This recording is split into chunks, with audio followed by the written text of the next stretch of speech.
Evening students. बहुत ही easy question है और क्वेश्चन हमसे कह रहा है कि भाई साहब CH2FCOOH के 19 ग्राम को 500 ग्राम H2O में घोलने पर जल के हिमांक में 1 डिग्री सेंटीग्रेड का अवनमन देखा गया। ठीक है जी। अब देखो इस प्रश्न को पहले समझना है कि दे क्या रखा है, पहले हम ये समझते हैं। ये दे रखा है कि जो हमारे पास W2 है यानी कि WCH2FCOOH है, विलेय का द्रव्यमान, वह दे रखा है 95 ग्राम्स। ठीक है जी।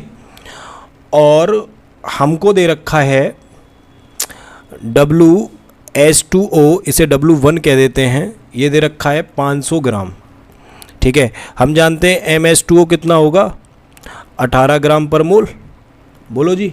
और इसने डेल्टा हिमांक में अवनमन TF दे रखा है 1.0 डिग्री सेंटीग्रेड, 1.0 डिग्री सेंटीग्रेड। अब इसमें बेटा याद रखना है कि जो डेल्टा TF होता है वो 1 डिग्री सेंटीग्रेड और 1 केल्विन दोनों बराबर होता है। ठीक है ना। तो इसमें कुछ बच्चे क्या कर सकते हैं कि वो 1 डिग्री सेंटीग्रेड में 273 जोड़ करके नहीं, इसको 274 कर देंगे और यहाँ पर आपका क्वेश्चन गलत हो जाएगा। इसके पीछे का कारण क्या है कि अगर मैं T2 माइनस T1 करूँ और मान लो मैं 274 में से 273 घटाऊँ तो कितना आया, 1 केल्विन आया। बोलो भाई। और अगर मैं यहाँ 2 डिग्री में से 1 डिग्री घटाऊँ तो भी कितना आया, 1 केल्विन आया, सॉरी 1 डिग्री सेंटीग्रेड आया। तो जब अपन डेल्टा TF निकालते हैं तो डेल्टा TF में 1 डिग्री सेंटीग्रेड 1 केल्विन के बराबर होगा, तो हम इसे क्या लिख देंगे, 1 केल्विन। ठीक है। तो देखो हमको यहाँ पर पहली बात तो वो कह रहा है, प्रश्न में साफ कह दिया उसने कि उसे बाइंटाफ गुणांक चाहिए, यानी कि आयोटा वो पूछ रहा है। और दूसरा कह रहा है वियोजन स्थिरांक का परिकलन कीजिए, यानी कि KA के बारे में पूछ रहा है। तो KA को निकालने के लिए हमें एल्फा निकालना पड़ेगा। ठीक है, एल्फा निकालना पड़ेगा। अब समस्या ये आती है कि हम आयोटा को कहाँ से निकालें। देखो उसने TF दे रखा है और यहाँ पर पानी दे रखा है, तो हमें पानी का KF याद होना चाहिए। ये होता है 1.86 केल्विन किलो जूल पर मोल। ठीक है ना। ये किसका है, जल का।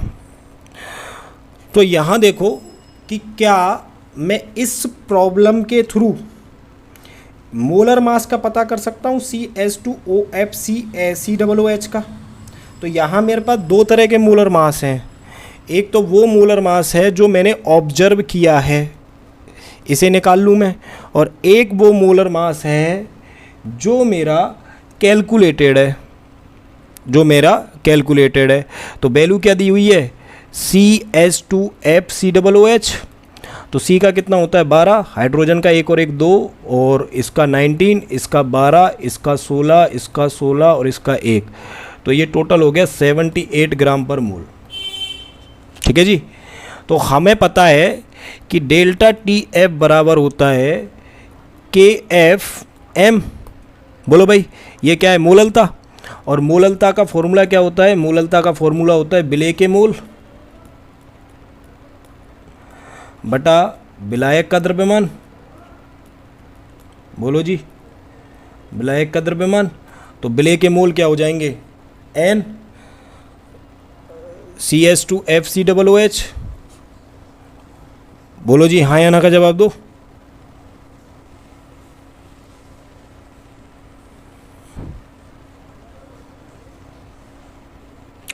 हाँ भाई।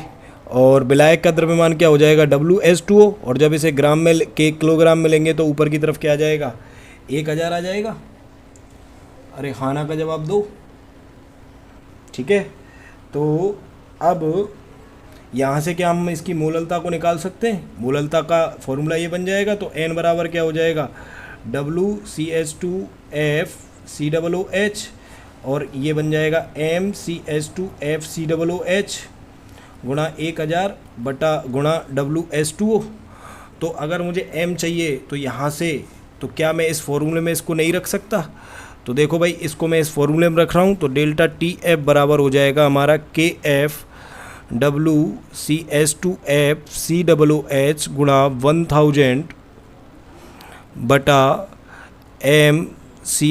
MCH2FCOOH गुणा WH2O। अब देखो भाई, ये वाला जो मान है यह हमारा कैलकुलेटेड है। कैलकुलेटेड को अपन कहेंगे परकलित मोलर मास, परकलित मोलर मास, मोलर द्रव्यमान। और मैं यहाँ से जो इस फॉर्मूले को यूज करके नहीं ये मोलर द्रव्यमान निकालूंगा, इसको कहेंगे अपन प्रेक्षित।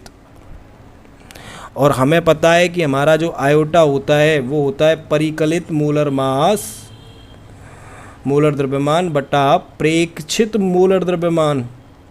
तो यहाँ से मैं आयोटा का पता कर सकता हूँ। बोलो भाई, इसको समीकरण 1 डाल दूँ तो हमारा फॉर्मूला क्या बन जाएगा? हमारा फॉर्मूला बन जाएगा एम ऑब्जर्व या प्रेक्षित बराबर के एफ मल्टीप्लाई बाई W2 जो H2O का होगा upon delta T F multiply by W1।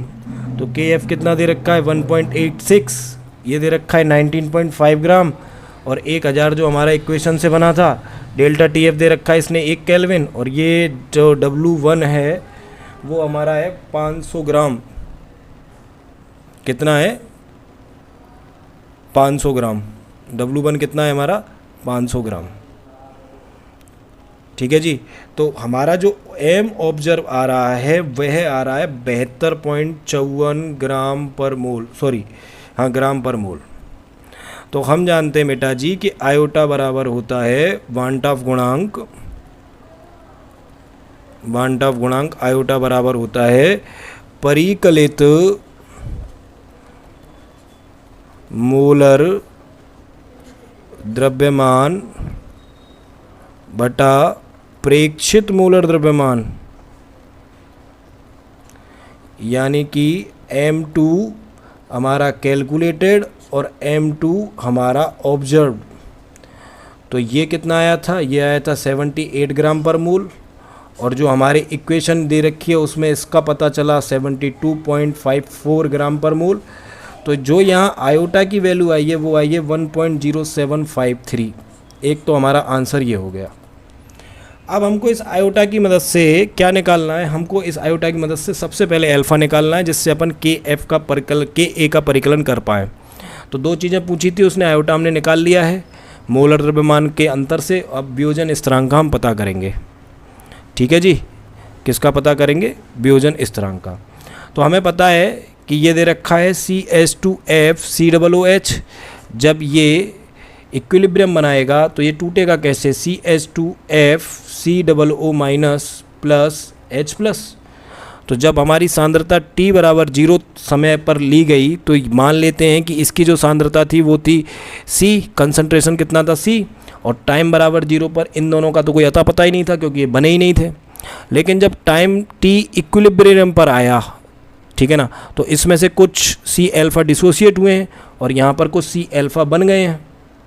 बोलो भैया, तो कुल कितने बने हैं साम्य पर? साम्य पर बने हैं C minus C alpha plus C alpha plus C alpha. तो C अल्फ़ा से C अल्फ़ा कट गया और ये हमारा आ गया C प्लस C अल्फ़ा। इसे क्या मैं ऐसे कह दूँ? C1 plus alpha. बोलो भैया, तो हमें पता है कि आयोटा बराबर होता है C1 प्लस अल्फ़ा अपॉन, हमारा स्टार्टिंग में क्या था? हमारा स्टार्टिंग में था C, तो टोटल C से हमारा C कट गया, तो हमारा आयोटा की जो वैल्यू आई वो आई 1 प्लस अल्फ़ा। तो अल्फ़ा बराबर क्या हो जाएगा?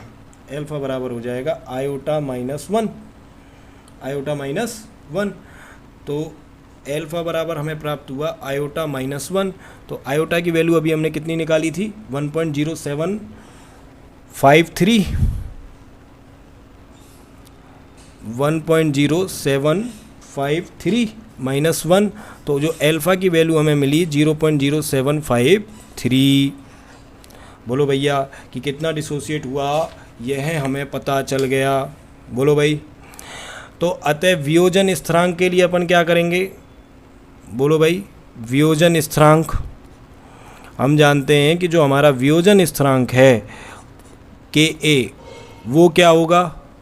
बोलो भाई, उत्पादों की सांद्रता बटा अभिकारकों की सांद्रता। तो उत्पादों की सांद्रता क्या होगी? CH2F COO माइनस बटा H+ अपॉन CH2F COOH। बोलो जी, इसकी सांद्रता कितनी थी?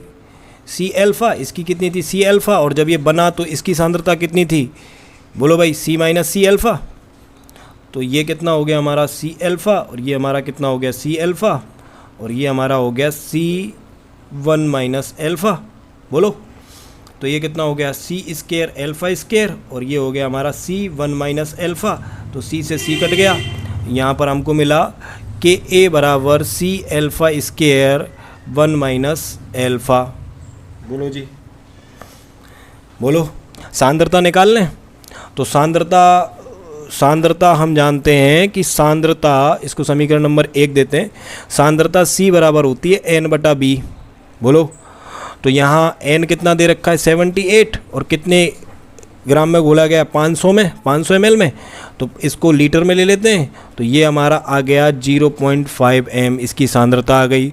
लो साहब Ka निकाल दो, C की वैल्यू हो गई 0.5, अल्फ़ा की वैल्यू अभी अपन ने निकाली है 753 का होल स्क्वायर, 1 माइनस 0.0753, तो ये Ka बराबर हो गया 0.5 मल्टीप्लाई 0.00567 अपॉन 0.09247, और इसी से हमारा Ka की वैल्यू आ गई 3.07 इंटू 10⁻³ -3।